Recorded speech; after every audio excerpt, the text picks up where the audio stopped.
నమస్కారం. మీ ఇంట్లో పిల్లలు ఉన్నారా? మా దగ్గర అయితే మామూలుగా అల్లరి చేయట్లేదు. చాలా చాలా అల్లరి చేస్తున్నారు. వీళ్ళకు ఒక టాస్క్ ఇచ్చామన్నట్టు. ఆ టాస్క్లో వీళ్ళు ఆల్రెడీ విన్ అయ్యారు.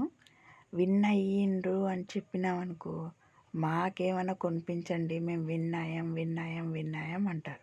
ఈ గేమ్లో ఏంటంటే ఎవరు విన్ అయితే వాళ్ళకు 1 ప్లేట్ పానీపూరి కొనిపెడతామని చెప్పాము. ఆల్రెడీ వీళ్ళు విన్ అవుతూనే ఉన్నారు. మనం చెప్పినామనుకో, పానీపూరి ఈవినింగ్ ఓపెన్ చేస్తారు.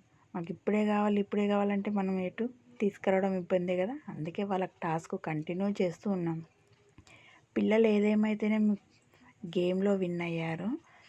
మీ ఇంట్లో కనుక పిల్లలు ఉంటే, వాళ్ళు అల్లరి చేస్తూ ఉంటే, ఇట్లాంటి చిన్న చిన్న టాస్కులు ఏమన్నా వాళ్ళకి ఇవ్వండి.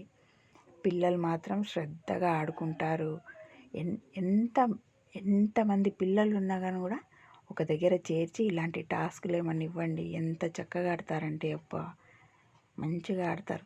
అసలు వాళ్ళు ఆ టైంలో అల్లరి చేయమను. ఇంకోటండి, పిల్లలకి టాస్క్ ఇచ్చే ముందు మనం ముందే తినిపించి టాస్క్ ఇచ్చామనుకో, శుభ్రంగా ఆడుకుంటారు. ఆడుకున్న తర్వాత అలసిపోతారు.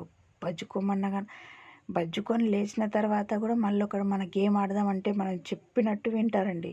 ఇలా ఒక్కసారి మీరు ట్రై చేసి చూడండి. ఖచ్చితంగా 100% మనం ఏం చెప్తే అది వింటారు. అమ్మ గేమ్ కదా, విందాం అని ఖచ్చితంగా చేస్తారు. అందుకే మీ ఇంట్లో కనుక పిల్లలు ఉంటే ఒక్కసారి ఇలాంటి టాస్కులు ఒకసారి ట్రై చేసి చూడండి. మీకే రిజల్ట్ తెలుస్తుంది. మామూలుగా అల్లరి చేయట్లేదండి ఓ బాబోయ్ పిల్లలు. చాలా కంట్రోల్ చేసేసరికి తల ప్రాణం తోక్కొచ్చింది. అంత